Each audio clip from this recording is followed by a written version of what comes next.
স্বাগত ডিবিসি দেশের সংবাদে। আপনাদের সাথে আছি মৌসুমী শান্তা। শুরুতে জানিয়ে দেব মার্কেন্টাইল ব্যাংক সংবাদ শিরোনাম। চট্টগ্রামের ডিএনএ রিপোর্টে ধীর গতিতে আটকে অন্তত ৬১০টি ধর্ষণ মামলা। দীর্ঘসূত্রতায় বিচার নিয়ে সংশয়ে ভুক্তভোগীর স্বজনরা।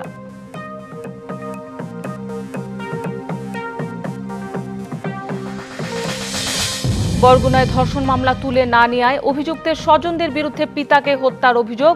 ৫ দিনেও হয়নি রহস্য উদ্ঘাটন। নিরাপত্তাহীনতায় ভুক্তভোগীর পরিবার।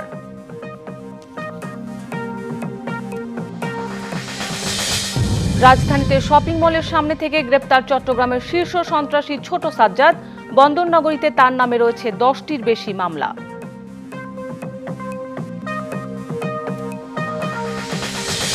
এবং মাদারীপুর সরকারি হাসপাতালে ৩ মাস ধরে নেই জলাতঙ্কের ভ্যাকসিন। বাইরে থেকে বাড়তি দামে কেনায় ভোগান্তি, সমাধানের দাবি।